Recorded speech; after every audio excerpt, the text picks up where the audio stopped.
أنت الرحمن يا الله، أنت الرحيم يا الله، أنت السلام يا الله، أنت العزيز يا الله، أنت القدوس يا الله، أنت الجبار يا الله. ولله الأسماء الحسنى فادعوه بها. نحمده ونصلي على رسوله الكريم، أما بعد، فأعوذ بالله من الشيطان الرجيم. بسم الله الرحمن الرحيم.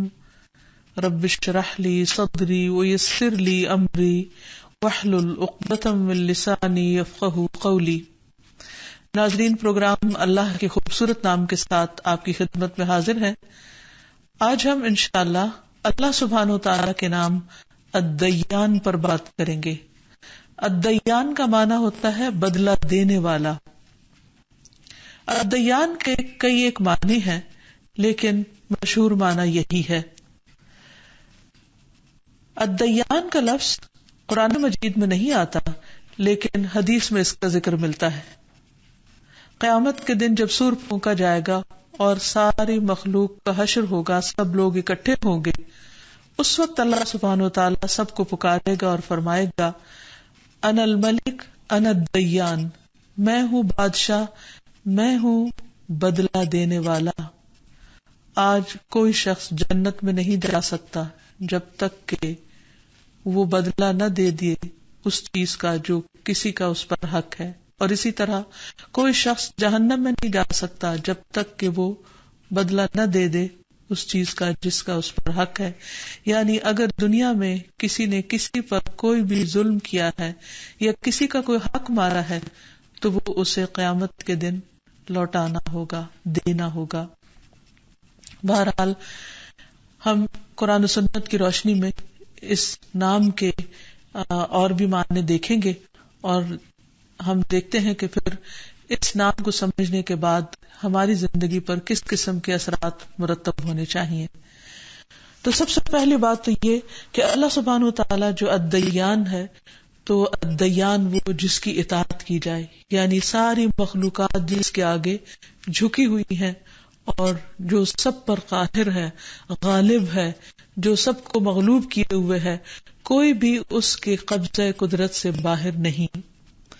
اللہ تعالیٰ فرماتے ہیں، وَقَالُوا اتَّخَذَ اللَّهُ وَلَدًا سُبْحَانَهُ بَل لَّهُ مَا فِي السَّمَاوَاتِ وَالْأَرْضِ كُلٌّ لَّهُ قَانِتُونَ. انہوں نے کہا کہ اللہ نے بیٹا بنا رکھا ہے، پاک ہے وہ، بلکہ اسی کے لیے ہے وہ سب کچھ جو آسمان اور زمین میں ہے.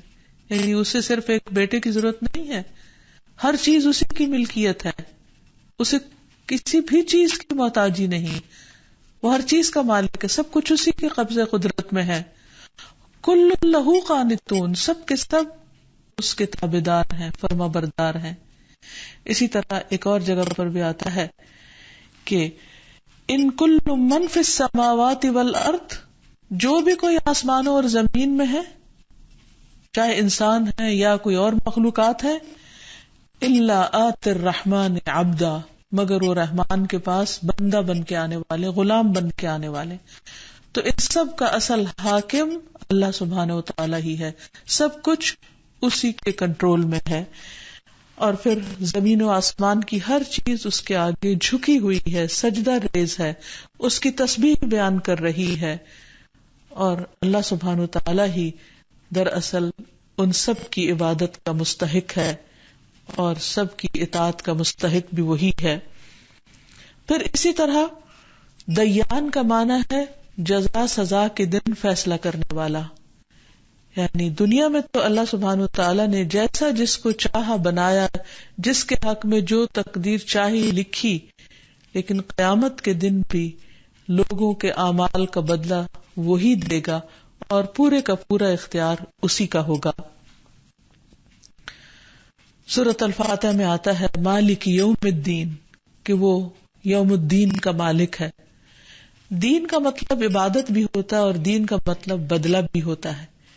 یعنی دنیا میں انسان اللہ تعالی کی عبادت کرتا ہے اور یہی اس کا دین ہے، جیسے کائنات کی ہر چیز کا دین اسلام ہے، یعنی وہ اللہ تعالیٰ کی تابعدار اور فرمانبردار ہے، اسی طرح ایک بندہ مومن کا دین بھی اسلام اسی معنوں میں ہے کہ وہ اللہ تعالیٰ کی عبادت اور فرمانبرداری کرتا ہے، اطاعت کرتا ہے، کیونکہ اطاعت بھی عبادت ہی کے معنوں میں ہے. پھر اسی طرح قیامت کے دن اس اطاعت اور عبادت کا اس کو جو بدلہ دیا جائے گا اسے بھی دین کہا جاتا ہے. اور پھر اس دن والامر یومئذ للہ، سارے کا سارا حکم، فیصلہ، اختیار اللہ تعالیٰ کے پاس ہوگا، اور جس کے حق میں جو چاہے وہ فیصلہ کرے، کوئی اور اس میں کسی بھی قسم کی مداخلت نہیں کر سکتا. پھر اسی طرح ایک اور جگہ پر آتا ہے یومئذ یوفیہم اللہ دینہم الحق ویعلمون ان اللہ هو الحق المبین. اس دن اللہ انہیں ان کا صحیح بدلہ پورا دے گا، یعنی وہ ایسا دیان ہے کہ جب وہ کسی کے عمل کا بدلہ دے گا تو پورا دے گا، اور وہ جان لیں گے کہ بے شک اللہ ہی حق ہے جو ظاہر کرنے والا ہے. یعنی اس دن سب کے سامنے انسانوں کے اور باقی سب کے بھی ان کا کیا دھرا سب کچھ آ جائے گا، کچھ بھی چھپا نہ رہے گا. فَالْيَوْمَ لَا تُظْلَمُ نَفْسٌ شَيْئًا وَلَا تُجْزَوْنَ إِلَّا مَا كُنْتُمْ تَعْمَلُونَ. آج کسی پر ذرہ برابر بھی ظلم نہ کیا جائے گا، اور تمہیں ویسا ہی بدلہ دیا جائے گا جیسے تم عمل کرتے رہے ہو. یعنی دنیا میں جو بھی تم نے کوشش کی اس کے مطابق ہی تمہیں صلہ ملے گا. یہاں ایک بات یہ بھی یاد رکھیے کہ کوئی عمل ایسا نہیں انسان کا کہ جس پر اس کو اچھا یا برا بدلہ نہ ملے، یا وہ عمل اس کی حسنات میں شامل ہو جاتا ہے یا اس کی سیئات میں. اسی لیے قرآن مجید میں آتا ہے وَمَن يَعْمَلْ مِثْقَالَ ذَرَّةٍ خَيْرًا يَرَهُ، کہ جو ذرے کے برابر بھی خیر کا عمل کرے گا وہ اس کو دیکھ لے گا، اور وَمَن يَعْمَلْ مِثْقَالَ ذَرَّةٍ شَرًّا يَرَهُ، جو ذرے برابر بھی برائی کرے گا وہ اس کو دیکھ لے گا. یعنی اللہ سبحانہ وتعالی انسان کی چھوٹی سی چھوٹی کوشش کو بھی رائیگاں نہیں کرتا، ضائع نہیں کرتا. اس لیے انسان اگر اللہ تعالیٰ کے اذن سے، اس کے فضل سے کوئی بھی نیکی کا کام کرنے کے قابل ہو تو اس پر خوش ہونا چاہیے کہ ہم نے ایسے رب کے لیے عمل کیا ہے جو بدلہ دینے والا ہے. اور پھر جب انسان کو یہ یقین ہو جاتا ہے کہ اس کا رب عمل ضائع نہیں کرتا تو پھر اسے بندوں کو دکھانے اور بندوں سے صلہ لینے کی توقع بھی نہیں رہتی اور شوق بھی نہیں رہتا، کیونکہ اسے معلوم ہے کہ جو بدلہ اور جو صلہ اللہ رب العزت دے سکتا ہے وہ دنیا میں کوئی بھی انسان دے نہیں سکتا. اور اس طرح انسان اپنے اعمال کو اللہ سبحانہ وتعالیٰ کے لیے خالص کرتا چلا جاتا ہے. پھر اسی طرح ایک اور جگہ پر بھی آتا ہے سورۃ الکہف میں کہ انسان کی جو نامہ اعمال کی کتاب ہوگی وہ جب انسان دیکھے گا تو حیران ہو جائے گا، اور وہاں اسے پتا چلے گا کہ چھوٹے سے چھوٹا عمل اور بڑے سے بڑا عمل بھی لکھا ہوا ہے. ارشاد ہے وَوُضِعَ الْكِتَابُ فَتَرَى الْمُجْرِمِينَ مُشْفِقِينَ مِمَّا فِيهِ، اور کتاب رکھ دی جائے گی، نامہ اعمال رکھ دیا جائے گا تو تم دیکھو گے مجرموں کو کہ جو کچھ اس میں ہے وہ اس کے کانٹینٹ سے ڈر رہے ہوں گے. مما فیہ ویقولون، اور وہ کہیں گے یا ویلتنا، ہائے افسوس ہم پر، ما لہذا الکتاب، اس کتاب کو کیا ہو گیا، لا یغادر صغیرۃ ولا کبیرۃ الا احصاها، اس نے نہ کسی چھوٹی چیز کو چھوڑا اور نہ کسی بڑی چیز کو چھوڑا مگر اس کا احاطہ کر رکھا ہے، اس کو شمار کر رکھا ہے. یعنی ہر عمل جس کو انسان کر کے بھول بھی چکا ہوگا اور شاید اپنے کیے ہوئے کو خود پہچانے بھی نہ، اور پھر وَوَجَدُوا مَا عَمِلُوا حَاضِرًا، جو بھی انہوں نے عمل کیا ہوگا وہ اپنے سامنے حاضر پائیں گے. وَلَا يَظْلِمُ رَبُّكَ أَحَدًا، اور تیرا رب کسی ایک پر بھی ظلم نہیں کرے گا. یعنی یہ ہے ہمارا رب جو الدیان ہے، جو کسی کو بھی ظلم کے ساتھ نہیں اور کسی زیادتی کے ساتھ معاملہ نہیں کرے گا بلکہ پورا انصاف کرے گا. اور پھر یہ کہ انسان کو اعمال کی مناسبت سے بدلہ دیا جائے گا. فرمایا من جاء بالحسنۃ فلہ خیر منها ومن جاء بالسیئۃ فلا یجزی الذین عملوا السیئات الا ما كانوا یعملون. جو کوئی نیکی لے کر آئے گا اسے اس سے بہتر نیکی ملے گی، اور جو برائی لے کر آئے گا تو ایسے لوگوں کو برائیوں کا اتنا ہی بدلہ ملے گا جس قدر انہوں نے کی ہوں گی. یعنی جیسے اعمال ہوں گے ویسا ہی بدلہ دیا جائے گا. اللہ سبحانہ وتعالی کسی پر رتی برابر بھی ظلم نہ کرے گا. ایک اور جگہ پر آتا ہے من جاء بالحسنۃ فلہ خیر منہا، جو نیکی لے کر آئے گا اسے اس سے بہتر بدلہ دیا جائے گا. یعنی اللہ سبحانہ وتعالی جو الرحمن الرحیم التواب البر ہے، وہ بندوں کو ان کی نیکیوں کا کئی گنا زیادہ ان کے حق سے بڑھ کر اپنے فضل اور خاص رحمت کے ساتھ انہیں اجر و ثواب عطا کرے گا.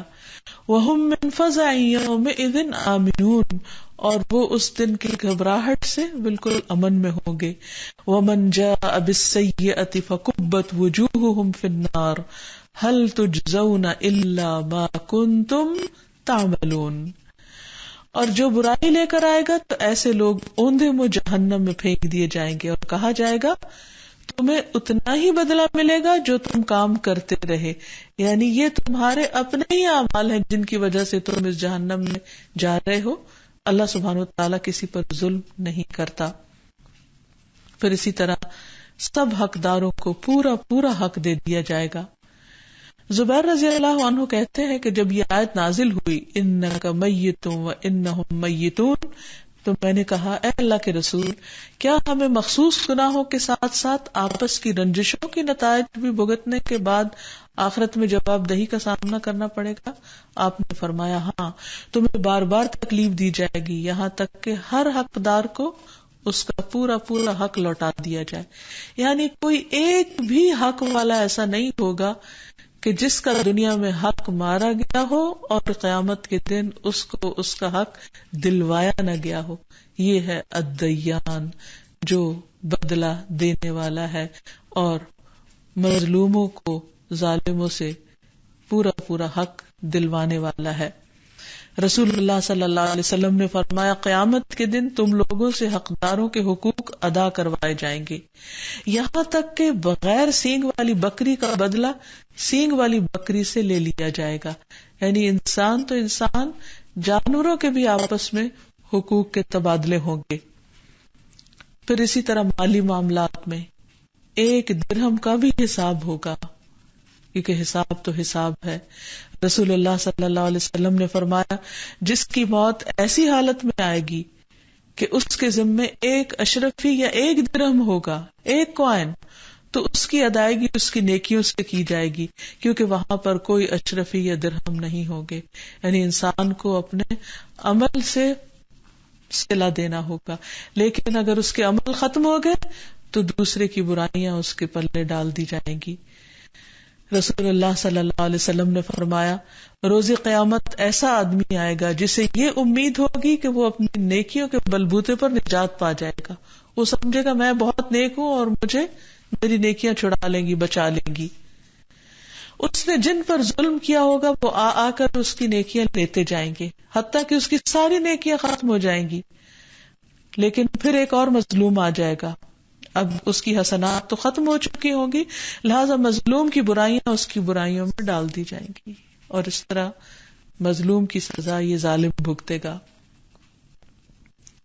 تو اس لیے انسان کو بہت کیئرفلی یہ زندگی بسر کرنے کی ضرورت ہے، اور ہر دم اللہ تعالیٰ سے ڈرتے رہنا چاہیے کہ کسی حقدار کا حق نہ مارے، کیونکہ قیامت کے دن ایسا نہ ہو کہ دنیا کی حقیر سی زندگی، چھوٹی سی زندگی اور چھوٹے سے فائدے کی خاطر انسان اپنی آخرت اور ہمیشہ ہمیشہ کا امن اور چین اور راحت لٹا بیٹھے.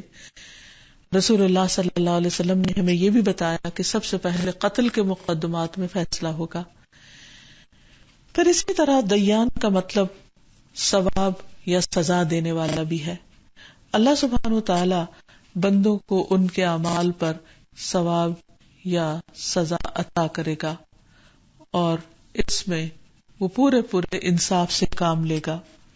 قرآن مجید میں آتا ہے للذین استجابوا لربهم الحسنى والذین لم يستجیبوا لو ان لهم ما فی الارض جميعا ومثله معه لافتدوا به اولئک لهم سوء الحساب ومأواهم جہنم وبئس المہاد. جن لوگوں نے اپنے رب کی بات قبول کر لی انہی کے لیے بھلائی ہے، یعنی جو اللہ تعالیٰ کی اطاعت کرتے ہیں، فرما برداری کرتے ہیں، اس کی بات مان لیتے ہیں، ان کے لیے فائدہ ہی فائدہ ہے. اور جنہوں نے اس کی بات قبول نہ کی، یعنی اللہ کی بات نہیں مانی، اگر واقعی ان کے پاس وہ سب کچھ ہو جو زمین میں ہے اور اس کے ساتھ اتنا ہی اور بھی ہو تو وہ ضرور اسے فدیہ میں دے دیں. یہی لوگ ہیں جن کے لیے برا حساب ہے اور ان کا ٹھکانہ جہنم ہے جو بہت ہی برا ٹھکانہ ہے. تو اس لیے پتہ چلتا ہے کہ جو لوگ اللہ کی اطاعت کریں گے اللہ سبحانہ وتعالی انہیں اس پر ثواب عطا کرے گا. للذین احسنوا الحسنى، اور صرف ثواب نہیں بلکہ ایک آیت میں آتا ہے وہ زیادہ بھی عطا کرے گا، یعنی صرف ان کے اعمال کا بدلہ ہی نہیں بلکہ اعمال کے سے زیادہ. اور زیادہ کا ایک معنی یہ بھی کیا گیا کہ اللہ تعالیٰ ان کو اپنا دیدار کروائیں گے، جو ہر بدلے اور ہر نعمت سے بڑی نعمت ہوگی.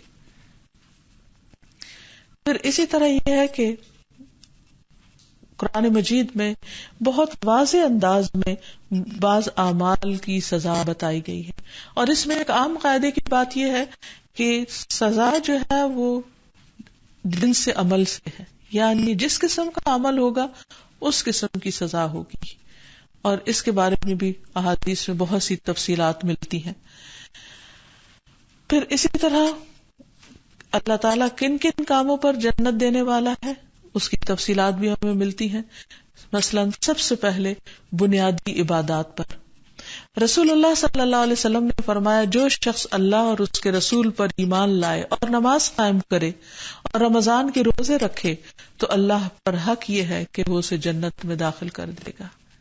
یعنی سب سے پہلے تو فرائض کی بات ہوگی کہ کیا ڈیوٹیز تھی تمہاری، ان کو کتنا پورا کیا، کیا ہر روز کی حاضری پوری ہے یا کچھ دن غائب بھی رہے، کیونکہ نمازوں سے غائب رہنا کوئی معمولی بات نہیں ہے اور اس پر سزا بھی ہے جس کا آگے چل کر ذکر ہوگا. پھر اسی طرح صبح شام مسجد میں حاضری پر بھی جزا ہے. فرمایا کہ جو شخص صبح شام مسجد میں جاتا ہے اللہ سبحانہ وتعالیٰ اس کی مہمانی کا سامان کرے گا جنت میں، یعنی جنت میں وہ اللہ کا مہمان ہوگا، وہ صبح یا شام جب بھی مسجد جائے گا. پھر اسی طرح نمازوں کے علاوہ روزے پر بے پناہ اجر ہے.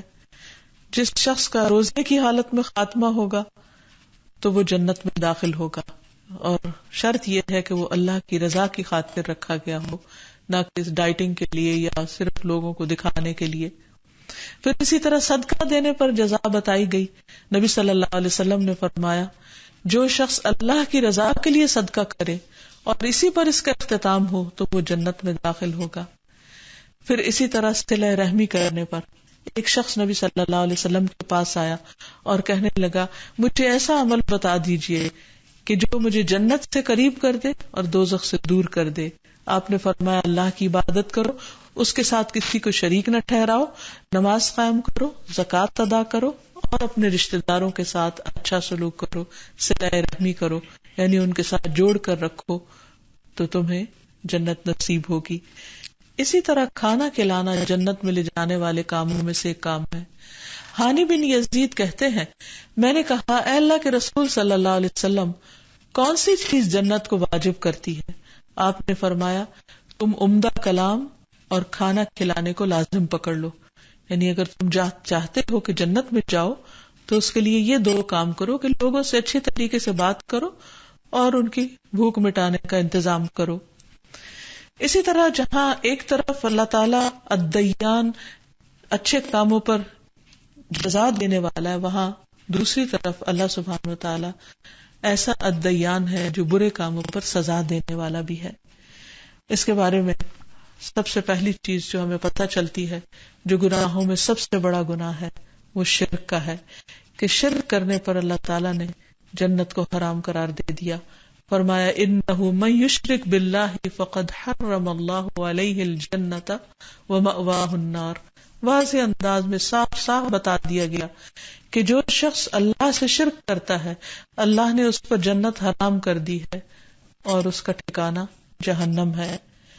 پھر اسی طرح نماز نہ پڑھنے پر قرآن مجید میں آتا ہے کہ اہل دوزخ سے جب یہ پوچھا جائے گا کہ اس آگ میں تم کیسے پہنچے، کیوں کر پہنچے، تو کہیں گے کہ ہم نماز نہیں پڑھتے تھے. فرمایا سورۃ المدثر میں ما سلککم فی سقر قالوا لم نک من المصلین، کہ ان سے پوچھا جائے گا کہ کیا چیز تمہیں دوزخ میں لی گئی، کہیں گے کہ ہم نماز ادا کرنے والے نہ تھے. یہ کوئی معمولی چیز نہیں ہے. اللہ تعالیٰ نے انسان کو اپنی عبادت کے لیے پیدا کیا ہے. اگر انسان دنیا بھر کے کام کرتا رہے لیکن اللہ کی عبادت کے لیے وقت نہ نکالے تو گویا اس نے اپنے فرض سے غفلت برتی، اور فرض سے غفلت برتنا معمولی جرم نہیں ہوا کرتا. پھر اسی طرح رسول اللہ صلی اللہ علیہ وسلم نے فرمایا جو شخص نشے کی وجہ سے ایک مرتبہ نماز چھوڑ دے تو اس کی مثال ایسے ہے جیسے اس کے پاس دنیا اور اس کی ساری نعمتیں تھی جو اس سے چھین لی گئی. صرف ایک نماز چھوڑنے کا اتنا بڑا نقصان ہے کہ گویا پوری دنیا لٹ گئی اس سے. اور جو شخص نشے کی وجہ سے 4 نمازیں چھوڑ دے تو اللہ پر حق ہے کہ اسے طینۃ الخبال میں سے کچھ پلائے. کسی نے پوچھا یا رسول اللہ صلی اللہ علیہ وسلم طینۃ الخبال کیا چیز ہے؟ آپ نے فرمایا اہل جہنم کا نچڑا ہوا خون اور پیپ، یعنی جہنم والے جب آگ میں جلیں گے تو ان کے جسم پھوڑا بن جائیں گے تو ان پھوڑوں سے جو پیپ نکلے گی وہ پھر کچھ اور بطور سزا دوسرے جہنمیوں کو پلائی جائے گی، کہ جو ایک بہت ہی بدترین قسم کی سزا ہے، اور یہ بھی نماز کی ادائیگی نہ کرنے پر ہے. پھر اسی طرح روزہ نہ رکھنے پر بھی سزا ہے. پھر اسی طرح زکوٰۃ نہ دینے پر فرمایا زکوٰۃ روکنے والا قیامت کے دن آگ میں ہوگا. ایک اور جگہ پر آتا ہے کہ حشر کے میدان میں ہی اس کی تو سزا شروع ہو جائے گی کہ اس کا مال اس کے ارد گرد لپٹ کر اس کے جبڑوں کے اوپر ڈسنے لگے گا اور بولے گا کہ میں ہوں تمہارا مال، میں ہوں تمہارا خزانہ. پھر اسی طرح حقوق العباد میں سے بھی بہت ساری چیزیں ایسی ہیں کہ جو انسان کے لیے سزا کو لازم کر دیتی ہیں. ان میں لوگوں کے ساتھ قطع تعلقی رکھنا اور لمبے عرصے تک قطع تعلقی کرنا. انسانوں کے درمیان ناراضگیاں ہو جاتی ہیں، مس انڈرسٹینڈنگز ہو جاتی ہیں، لیکن اس کی لمٹ مقرر کر دی گئی کہ حد اس کی 3 دن ہے. 3 دن سے آگے یہ معاملہ نہیں جانا چاہیے. رسول اللہ صلی اللہ علیہ وسلم نے فرمایا کہ مسلمان کے لیے 3 دن سے زائد اپنے مسلمان بھائی کو چھوڑنا جائز نہیں. جس نے 3 دن سے زائد چھوڑ دیا اور اسی حالت میں مر گیا تو وہ جہنم میں جائے گا. اسی طرح دھوکہ دینا، کہ ایک مسلمان دوسرے مسلمان کو چیٹ کرے، فراڈ کرے اس کے ساتھ اور اس کے ساتھ دھوکہ کرے. رسول اللہ صلی اللہ علیہ وسلم نے فرمایا جو شخص کسی رعایا کا نگہبان بنے، یعنی کسی بھی چیز کا ذمہ دار ہو، پھر اسے دھوکہ دے، وہ جہنم میں جائے گا. اسی طرح خیانت کرنا، غیبت کرنا، بیک بائٹنگ، دوسروں کی غیر موجودگی میں ان کے بارے میں برا بھلا کہنا. رسول اللہ صلی اللہ علیہ وسلم نے فرمایا جب مجھے معراج کرائی گئی تو میں ایک قوم پر گزرا، ان کے ناخن تانبے کے تھے، دھات کے بنے ہوئے تھے، اور وہ ان ناخنوں سے اپنے چہرے اور سینے چھیل رہے تھے. ایسے ہی جیسے کچھ تیز ناخن کے ساتھ اپنی سکن کو خود ادھیڑ رہا ہو. تو میں نے کہا کہ یہ کون لوگ ہیں جبریل؟ انہوں نے فرمایا کہ یہ وہ لوگ ہیں جو لوگوں کا گوشت کھاتے تھے، یعنی ان کی عزتوں سے کھیلتے تھے، نہ حق ان پہ الزام تراشیاں لگا کرنا، یا یہ کہ ان کے بارے میں برے برے الفاظ یا غلط باتیں پھیلانا اور دوسرے کو کا مقام اور مرتبہ گرانا. اسی طرح فحش کلام یعنی گالی گلوچ کرنا، بےہودہ کلام کہنا. رسول اللہ صلی اللہ علیہ وسلم نے فرمایا بد کلامی شقاوت قلبی سے یعنی سنگ دلی کی علامت ہے، اور شقاوت قلبی آگ سے ہے.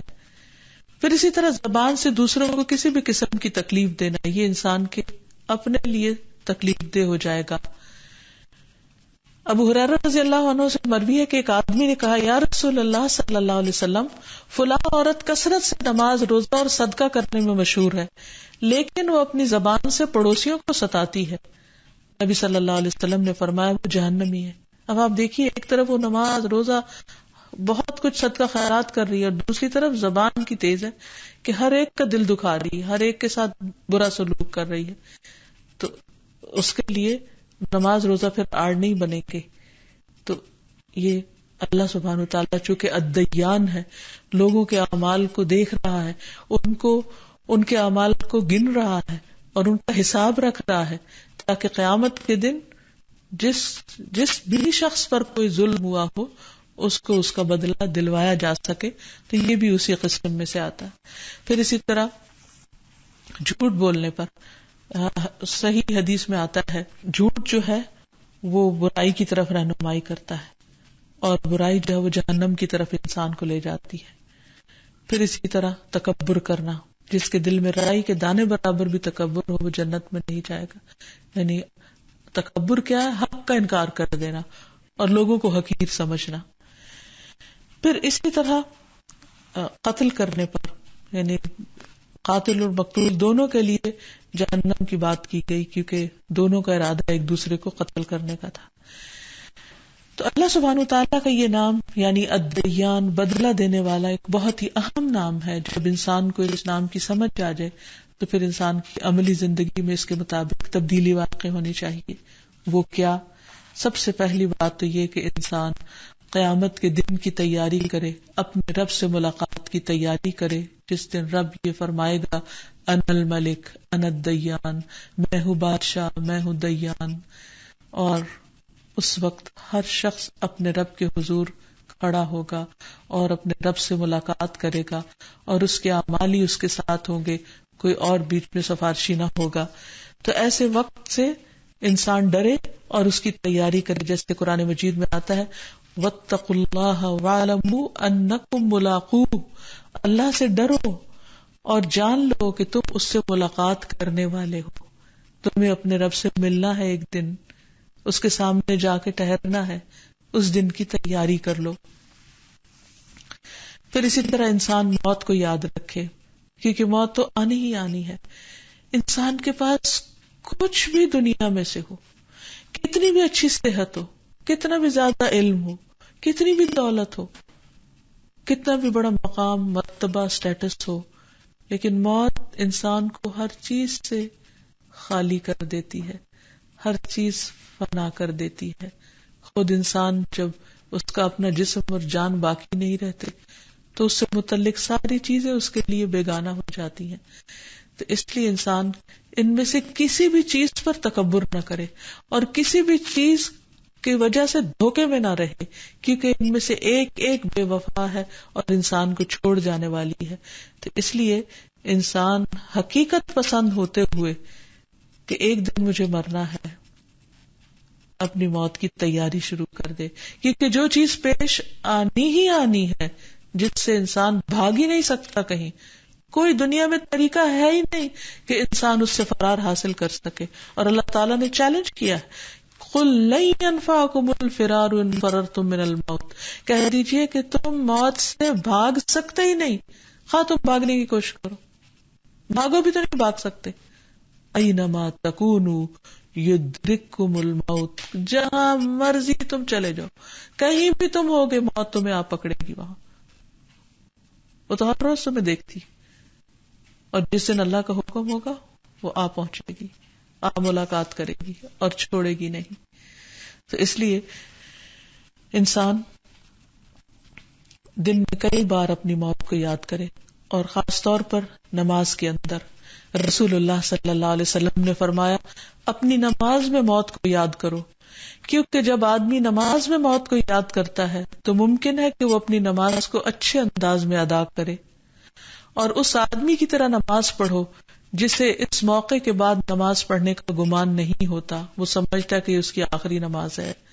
اور ہر ایسے کام سے بچو جس سے معذرت کرنی پڑے، یعنی سوچ سمجھ کے کام کرو. پھر اسی طرح انسان مسافر کی طرح زندگی بسر کرے اور اپنا محاسبہ کرتا رہے، کیونکہ الدیان وہ ہے جو محاسبہ کرے گا اور محاسبہ کرنے کے بعد جزا دے گا. تو اس سے پہلے کہ دیان محاسبہ کرے، انسان اپنا محاسبہ خود کرتا رہے. اور محاسبہ کا مطلب کیا ہے کہ اپنے اعمال کا جائزہ لیتا رہے. ایون اگر اس کے اعمال نیک بھی ہوں تب بھی وہ اپنا حساب کرتا رہے، اور وہ اپنے آپ سے پوچھتا رہے کہ کام میں نے کیوں کیا، کس کے لیے کیا، کس کو خوش کرنے کے لیے، کس کی رضا کے لیے. اور دوسرا یہ کہ کس طریقے پر کیا. کیا عبادت کا کوئی کام، نماز، روزہ، حج، زکوٰۃ نبی صلی اللہ علیہ وسلم کے طریقے کے مطابق تھا یا اپنے من مانے طریقوں پر کیا. تو اس لیے جب تک دو چیزیں پوری نہ ہو، یعنی نیت اور طریقہ، اس وقت تک کوئی عمل قبول نہیں، یعنی کوئی نیک عمل نہیں کہلا سکتا. تو اس لیے اپنا محاسبہ کرنا، اپنے اوپر نظر رکھنا، اپنی غلطیوں کو دیکھتے رہنا، ان کی اصلاح کرنا، اپنے باطن کی اصلاح کرنا، اپنے نفس کا، اپنے خیالات کا، اپنے دل کا تزکیہ کرتے رہنا، یہ نہایت ضروری ہے تاکہ انسان قیامت کے دن کی مفلسی سے بچ سکے. پھر یہ ہے کہ انسان اپنے گناہوں کو حقیر نہ سمجھے، چھوٹا نہ سمجھے، کیونکہ مومن جو ہے وہ اپنے گناہ کو پہاڑ کی طرح سمجھتا ہے کہ اس کے سر پر ہے، کہیں گر نہ پڑے اس پر. اور جو فاجر ہے، فاسق ہے، وہ گناہ کو مکھی کی طرح سمجھتا ہے، جیسے ناک پر بیٹھی ہو تو اس کو وہ اڑا دے، اور ہلکا سا معمولی سمجھتا ہے. تو نبی صلی اللہ علیہ وسلم نے فرمایا، اے عائشہ، معمولی گناہوں سے بھی اپنے آپ کو بچاؤ، کیونکہ اللہ کے ہاں ان کی تفتیش بھی ہو سکتی ہے، ان کی بھی پوچھ ہو سکتی ہے. پھر اسی طرح یہ ہے کہ انسان اس زندگی میں نعمتیں پا کر غافل نہ ہو. اگر انسان کو آرام دہ بستر ملے تو وہ اللہ تعالیٰ کی عبادت میں کمی نہ کرے، یہ نہ ہو کہ غافلوں کی طرح پڑا سوتا رہے. رسول اللہ صلی اللہ علیہ وسلم نے فرمایا، کھانے والا شکر گزار صبر کرنے والے روزہ دار کے برابر ہے. اور شکر کیا ہے کہ انسان کو جب اللہ تعالیٰ کوئی نعمت دے تو اس کے بعد وہ اللہ تعالیٰ کا اور زیادہ عبادت گزار ہو جائے اور نعمتیں پا کر غافل نہ ہو. جس طرح اللہ تعالیٰ کچھ لوگوں کا حال بیان کرتے ہیں، اقترب للناس حسابهم وهم فی غفلۃ معرضون، لوگوں کے حساب کا وقت قریب آ چکا اور وہ ہے کہ غفلت میں منہ موڑے ہوئے ہیں، یعنی اپنی آخرت کو یاد نہیں کرتے. خاص طور پر اہل ایمان سے خطاب کر کے فرمایا کہ یا ایھا الذین آمنوا لا تلھکم اموالکم ولا اولادکم عن ذکر اللہ ومن یفعل ذلک فاولئک هم الخاسرون. اے لوگ جو ایمان لائے ہو، تمہارے مال اور تمہاری اولادیں تمہیں اللہ کے ذکر سے غافل نہ کریں، اور جو ایسا کرے گا وہی دراصل نقصان اٹھانے والا ہے. یعنی انسان ہر حال میں اللہ تعالیٰ کا اطاعت گزار اور فرما بردار رہے. پھر اسی طرح یہ ہے کہ انسان جب بھی کوئی کام کرے تو اللہ سبحانہ وتعالیٰ کے لیے اپنے آپ کو خالص کرتا رہے، کیونکہ اللہ تعالیٰ فرماتے ہیں فَاعْبُدُوا اللَّهَ مُخْلِصِينَ لَهُ الدِّينَ، اللہ کی عبادت کرو دین کو اس کے لیے خالص کرتے ہوئے. یعنی صرف نیک کاموں کی دوڑ نہ لگائے بلکہ ان کی کوالٹی کو بھی دیکھے کہ وہ اللہ تعالیٰ کو پسند آ جائے، کیونکہ اللہ تعالیٰ پاک ہے اور وہ پاک چیزیں قبول کرتا ہے. اللہ تعالیٰ صرف خالص اعمال کو قبول فرمائے گا. ابو امامہ کہتے ہیں کہ ایک شخص نبی صلی اللہ علیہ وسلم کے پاس آیا اور اس نے عرض کیا، اگر کوئی آدمی مال کے لالچ میں اور نام کے لیے جہاد کرے، رسول اللہ صلی اللہ علیہ وسلم نے فرمایا اس کو کسی قسم کا ثواب نہ ملے گا. پھر اس آدمی نے 3 بار یہی سوال پوچھا اور رسول اللہ صلی اللہ علیہ وسلم نے یہی جواب دیا، ایسے شخص کے لیے کوئی اجر نہیں. پھر فرمایا اللہ تعالیٰ صرف وہ عمل قبول کرتا ہے جو خالص اس کی رضا کے لیے ہو اور اس کے کرنے سے خالص اس کی رضا ہی مقصود ہو. یعنی صرف اللہ کو راضی کرنا چاہتا ہو، اللہ تعالیٰ کو خوش کرنا چاہتا ہو.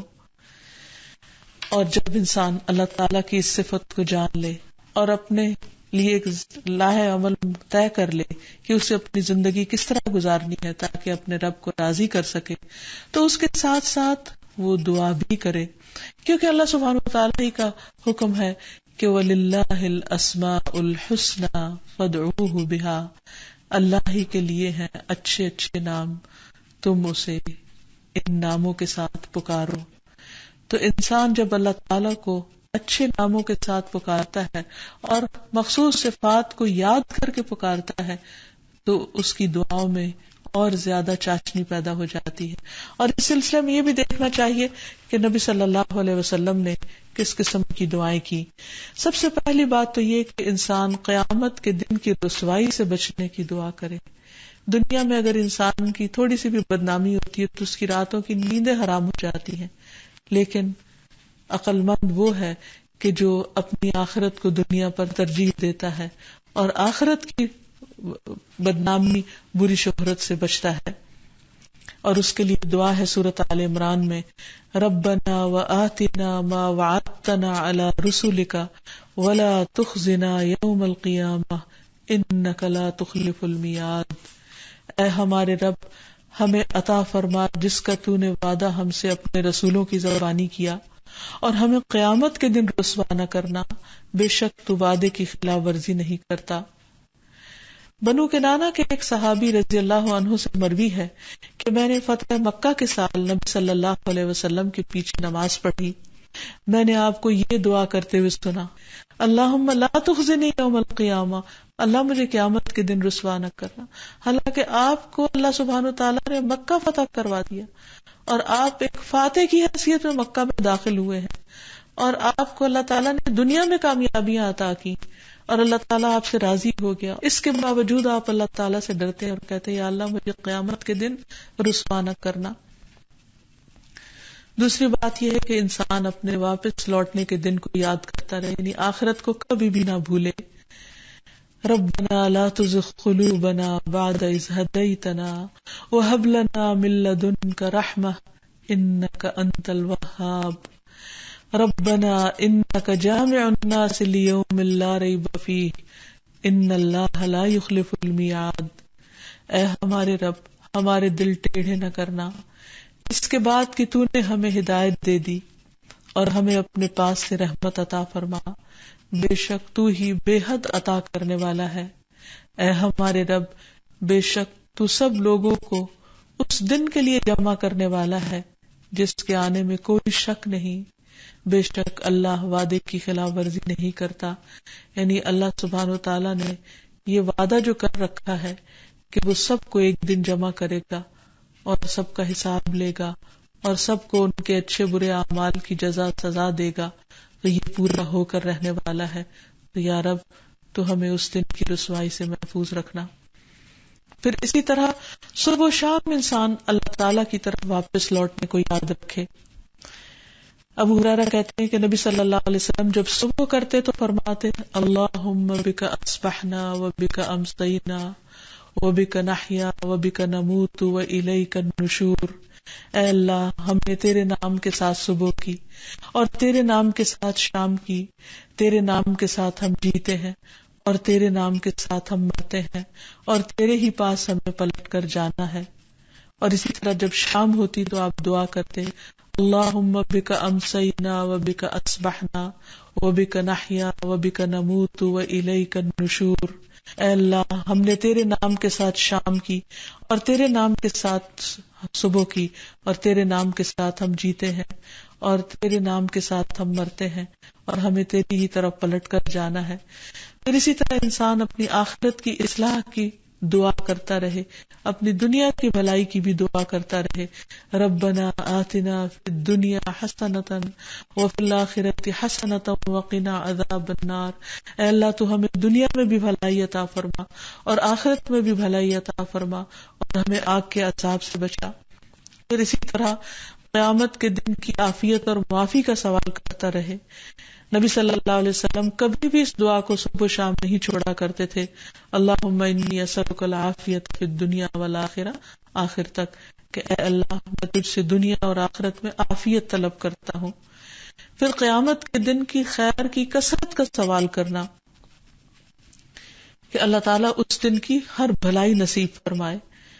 اور قیامت کے دن کی خیر جمع کرنے والے کلمات کیا ہیں؟ اللہم اغفر لی ورحمنی ورزقنی. اے اللہ مجھے معاف کر دے، مجھ پر رحم فرما، مجھے رزق عطا فرما. اور آپ صلی اللہ علیہ وسلم نے فرمایا کہ یہ کلمات تیرے لیے دنیا اور آخرت کی بھلائیاں جمع کر دیں گے. پھر اسی طرح انسان کو قیامت کے دن کی تنگی سے بچنے کے لیے دعا کرنی چاہیے. پھر اسی طرح انسان کو جنت کے قریب کرنے والی اور جہنم سے دور کرنے والی چیزوں کی دعا کرنی چاہیے. حدیث میں آتا ہے کہ نبی صلی اللہ علیہ وسلم نے حضرت عائشہ کو یہ دعا سکھلائی: اللہم انی اسألک من الخیر کلہ عاجلہ وآجلہ ما علمت منہ وما لم اعلم واعوذ بک من الشر کلہ عاجلہ وآجلہ ما علمت منہ وما لم اعلم اللہم انی اسألک من خیر ما سألک عبدک ونبیک واعوذ بک من شر ما اعاذ به عبدک ونبیک اللہم انی اسألک الجنة وما قرب الیها من قول او عمل واعوذ بک من النار وما قرب الیها من قول او عمل واسألک ان تجعل كل قضاء قضیته لی خیرا. اے اللہ میں تجھ سے ہر قسم کی خیر مانگتا ہوں، جلدی ملنے والی اور دیر سے ملنے والی، دنیا کی اور آخرت کی، وہ بھی جس کا مجھے علم ہے اور وہ بھی جس کا مجھے علم نہیں. اور میں ہر قسم کے شر سے تیری پناہ میں آتا ہوں، جلدی آنے والے سے بھی اور دیر سے آنے والے سے بھی، دنیا اور آخرت کے شر سے جس کا مجھے علم ہے اور اس سے بھی جس کا مجھے علم نہیں. اے اللہ میں تجھ سے وہ خیر مانگتا ہوں جو تجھ سے تیرے بندے اور تیرے نبی محمد صلی اللہ علیہ وسلم نے مانگی، اور میں اس شر سے تیری پناہ میں آتا ہوں جس شر سے تیرے بندے اور تیرے نبی محمد صلی اللہ علیہ وسلم نے پناہ مانگی. اے اللہ میں تجھ سے جنت کا سوال کرتا ہوں اور ہر اس قول اور عمل کی توفیق کا سوال کرتا ہوں جو اس سے قریب کرے، اور میں جہنم کی آگ سے تیری پناہ میں آتا ہوں اور ہر اس قول اور عمل سے پناہ مانگتا ہوں جو اس جہنم سے قریب کرے، اور میں یہ سوال کرتا ہوں کہ جو بھی تو فیصلہ کرے اسے میرے لیے خیر کا باعث بنا دے. تو حقیقت یہ ہے کہ سارے اختیارات کا مالک اللہ رب العزت ہے، اس لیے ہم سب کو اسی کی طرف رجوع کرنا چاہیے، اسی سے لو لگانی چاہیے اور اسی سے دعائیں مانگنی چاہیے. انہ هو البر الرحیم، وہ بہت زیادہ احسان کرنے والا، بڑا ہی مہربان ہے. اللہ تعالی ہمیں قیامت اور دنیا کی تمام تر بھلائیاں نصیب فرمائے اور ہر قسم کے فتنوں سے محفوظ رکھے. وآخر دعوانا ان الحمد للہ رب العالمین. سبحانک اللہم وبحمدک، اشہد ان لا الہ الا انت، استغفرک واتوب الیک. السلام علیکم ورحمۃ اللہ وبرکاتہ. أنت القاهر يا الله، أنت الحسيب يا الله، أنت الشافي يا الله، أنت المبين يا الله، أنت الوكيل يا الله، أنت القيوم يا الله، أنت المتين يا الله، أنت السبوح يا الله. لا إله إلا الله محمد رسول الله، لا إله إلا الله محمد رسول الله.